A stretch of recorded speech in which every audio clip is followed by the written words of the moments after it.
I'm a man without a hairdresser currently, without a barber. Let's use the true term here. My grandfather was a barber. He used to cut men's hair many, many, many years. 50 plus years he was a barber.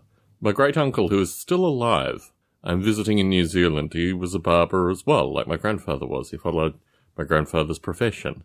My great uncle cut David Letterman's hair. That is his claim to fame. He was a barber good enough to cut David Letterman's hair. But I'm without a barber currently. You need to have a local barber in order to frequent a barber shop, right?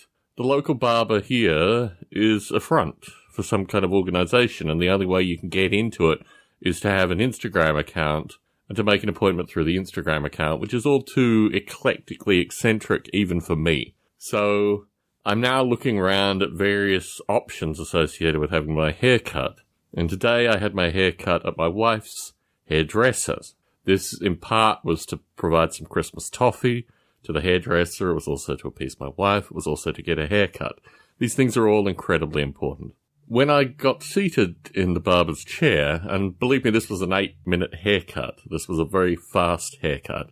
Anyway, when I was seated in the barber's chair, the gentleman who had been seated in the seat that I was in was concluding a conversation he was having about net neutrality. And he said that basically the Obama administration had created all these amazingly positive, good things about the internet, which the Trump administration was eroding. I paused, took breath. I thought to myself, this is not a good circumstance to start a confrontation with a variety of people that really clearly know what they're talking about. So I just decided that I'd have my hair cut and I'd remain quiet. I have very strong views about what is supposedly called net neutrality. And I find it particularly striking because sometime, I think it was in 2007, Google stopped people finding Noble Ape, my primary project, my website.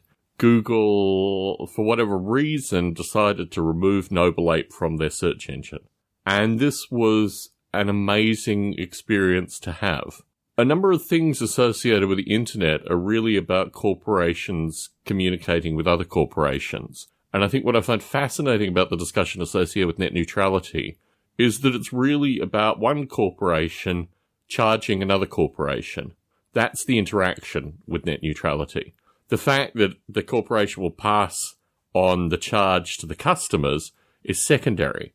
What you can't have a conversation about is what the free internet should look like. And I found when Google removed Noble Ape from their search that the Electronic Frontier Foundation, which is occasionally periodically lauded as a, free internet organization, was actually completely funded by Google and, well, not completely funded. I mean, they got donations from other places, but Google funded them sufficient that the EFF was putting on Google-sponsored talks, variety of other things. It was clear that Google put a lot of money into the EFF, so the EFF would just parrot Google's line.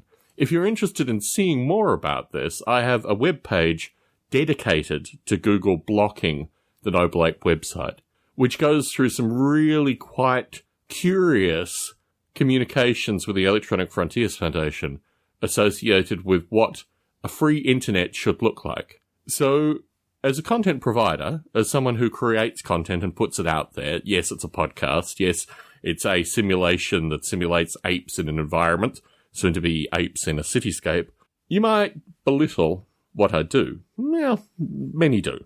But the ability to produce information and to put it out for public consumption is something that I think is really critical associated with the internet. Then we get on to what net neutrality is defined as in popular consciousness, or at least what one corporation has talked about associated with net neutrality. And what you find through this is that people that talk very positively about net neutrality and that the world has changed inextricably because the FCC has eliminated net neutrality, we just need to take a step back. Net neutrality is not a consumer bill of rights. It's not something that says internet service providers need to provide quality service. I spend now, I think $420, $430 a month on internet. And when I work from home, which I do once a week, I typically have to reboot. This means physically removing the cable, putting the cable back in, and rebooting the internet twice, sometimes 3 times a day, in order to have a consistent internet connection. Now, the technical problems associated with this, in large part, came from my internet service provider putting blocks and various other things which disturb the internet intentionally. The last $50 of the amount that I pay per month is actually the internet service provider acknowledging that they put blocks in place. They call it data caps, but it's just, it's not a cap. It goes on throughout the month. It's not something that occurs at some period of time in the month. So the customers' experience of the internet, and this is prior to net neutrality disappearing at the FCC, the experience of customers in the US, and pretty well universally with regards to the internet, is pretty appalling. Now, I actually am starting to see internet providing as an antitrust issue. There just can't be one central means of getting the internet. You need to have a plurality of means at a variety of different levels to get the internet in order to facilitate the kind of freedoms that I would want to see. Now, I would love to see community internet providers. Historically, when this thing started out, the bulletin board systems were probably as close to that as you could get. What you started to see through internet service providers initially were literally 90 internet service providers, all fighting and competing and merging and what have you. And then when the cable providers got involved, that's when things started to get a little strange in the US. But there are a number of countries that actually get the internet really right. And I think these are countries that should be studied as opposed to the current model which exists in the US and in Australia in different ways, and a variety of other countries where the internet is really, really crummy. And what I think is interesting is if you start to look at this truly as a consumer, as opposed to, let's just recite something that corporations tell us to recite associated with net neutrality and what that whole thing means, because unless you start providing content to people, unless you actually experience that on some level, and you experience all the ways that that can get perturbed, with search engines, with all kinds of strange traffic shaping, and then what I call the last 10 feet, the actual service provider part of this. Really what we need here is a consumer bill of rights, right? It's not net neutrality as it's branded, because net neutrality is just about one corporation and another corporation's interaction and charges that are made based on that. It doesn't mean that the information that's being provided has not been shaped or removed or altered in some way, because actually all those things exist currently. That's just the nature of the current internet. It's got nothing to do with net neutrality as it's described. In fact, when you see large search engines and large internet traffic organizations that are intentionally shaping traffic for a variety of countries, what is cultural norms and all this kind of other stuff, which is just basically means of control that is thrust on populations for a variety of reasons, you start to wonder, what's this hysteria about? Why aren't people getting hysterical associated with how poor the internet service is in general? Or, why one can't actually find information that well anymore? The whole nature of the internet is so heavily perturbed by so many different factors that the hysteria that people consume and repeat as if they are knowledgeable people associated with this one thing strikes me as really very curious.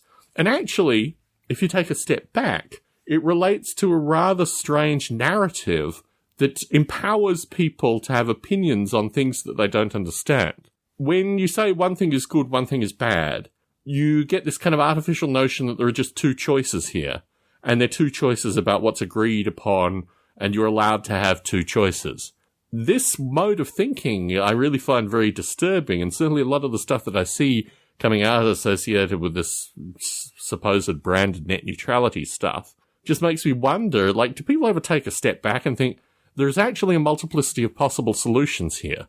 There are not just two solutions, and what was there in place prior to what is coming is bad. It's not that it'll go from bad to worse, it's from it's unbelievably bad, it'll be unbelievably bad following.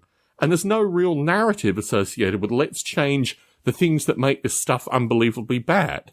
the internet as it exists, from my perspective at least, is an amazing example of a vastly complex system that is clearly beyond the intelligence of a multitude of humans. It's not just the case anymore that, you know, you look at computers and their computer power and this kind of stuff and you say, well, that is equivalent to, you know, some fraction of a human brain or this kind of stuff. We are dealing with super intelligent systems now that are created by humans with relatively basic rules, but are able to maintain themselves in very, very robust ways. Now, there are points of failure, as there are with humans, and there are a variety of factors that fit into this, but the maintenance and the continuation of the internet is beyond the reach of any single corporation. What I find is fascinating is that it's perturbed by various corporations, and it's shaped by various corporations, but even if those corporations were given more power or taken out, the internet would persist. And it would persist through a variety of different means. I think about all the things that I have that are not necessarily illegal, but just aren't easily accessible, that require an additional few steps. Accessing particular kinds of music, for example. I'm not talking about downloading pirated MP3s.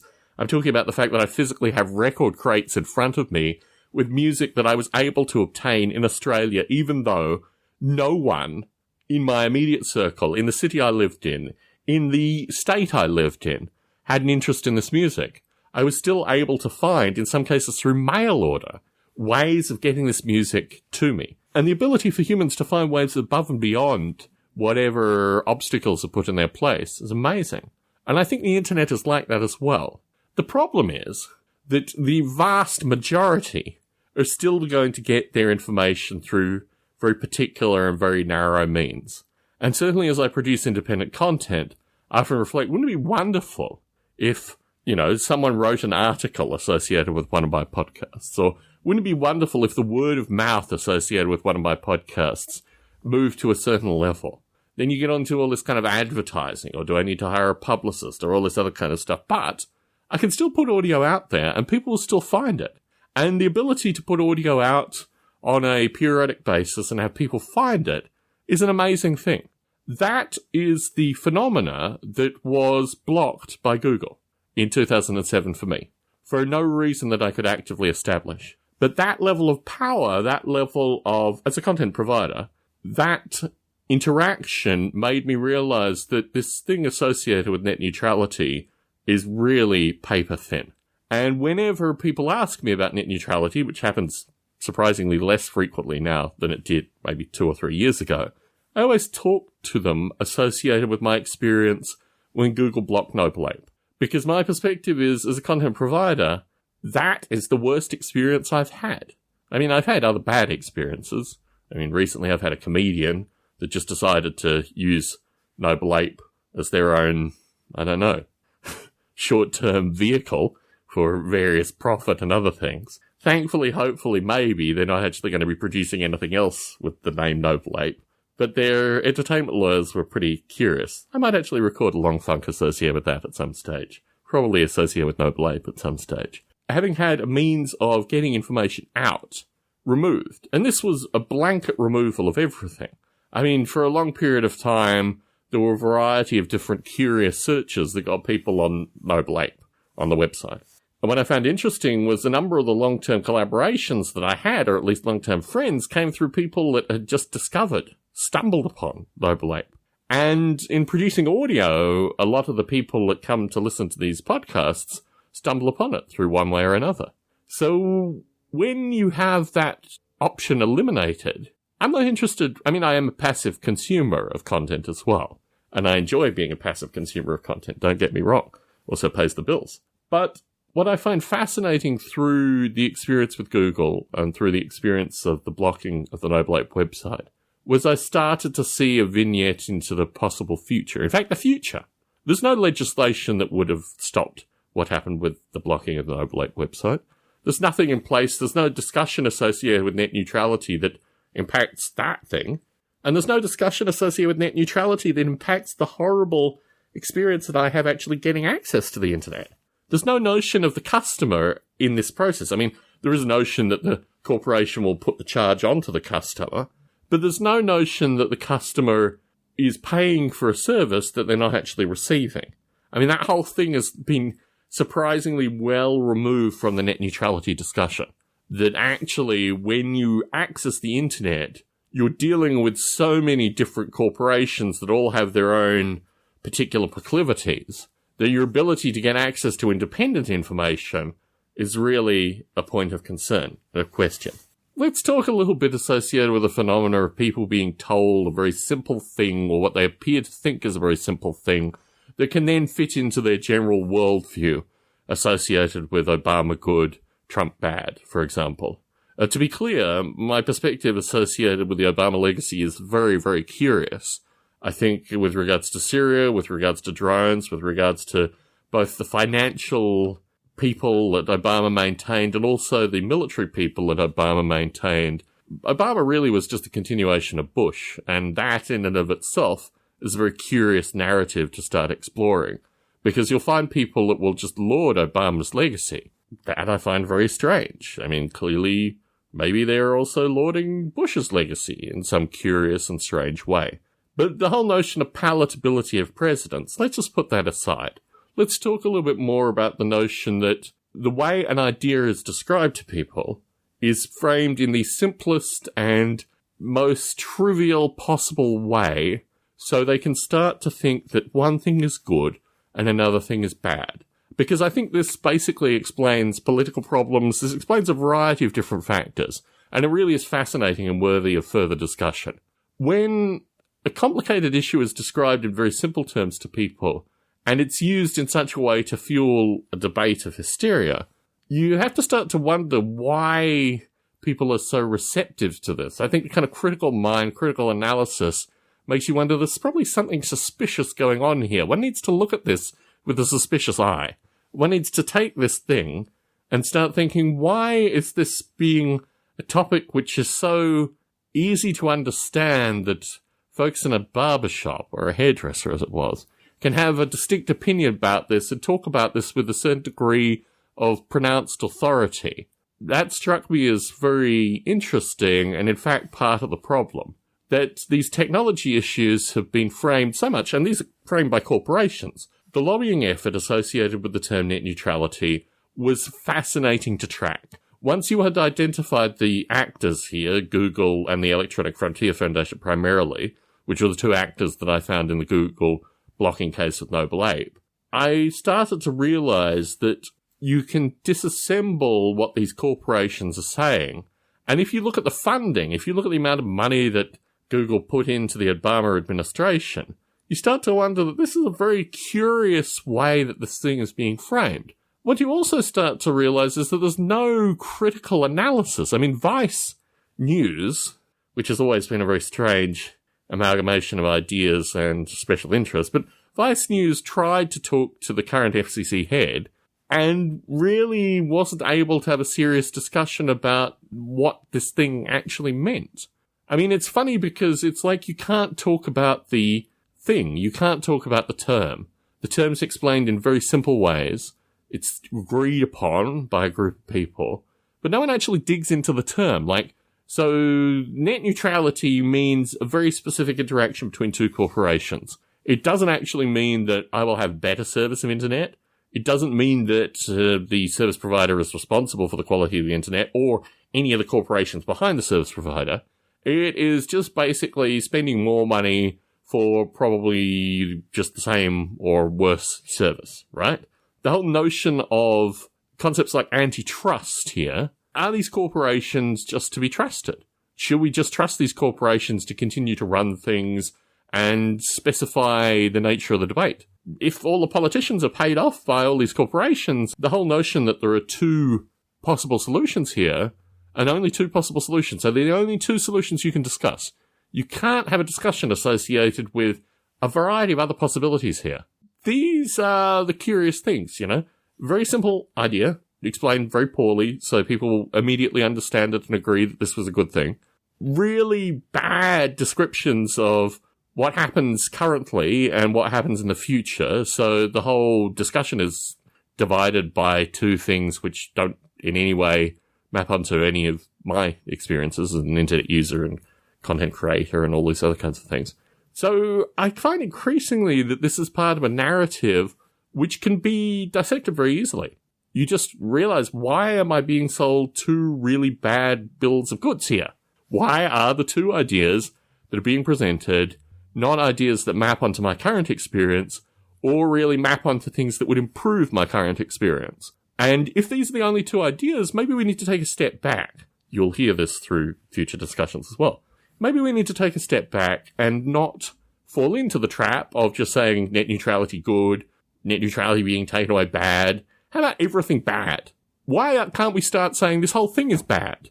This whole thing is prefaced on corporations that have no interest in freedom of expression or, quality of internet service or any of these kind of things.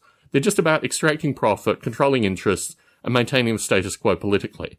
All things that I think are very suspect. So in this conversation, if we can start saying maybe there's a fourth or fifth or sixth or seventh or even a third possibility that's not being discussed here, why don't we have a discussion associated with that? Why don't we take a step back from the hysteria that we're being presented by corporations because they amazingly create hysteria like there's no tomorrow? Why don't we take a step back and actually say, what should be here is something that's distinctly better than either of the possible options that are being offered. So why don't we have a conversation about that? Maybe that's an idea that I would like to foment in people through these particular podcast recordings. Tom Barbalet sitting next to a soon-to-be thinned record collection in San Jose, but with a slightly acceptable 8-minute haircut. Signing out.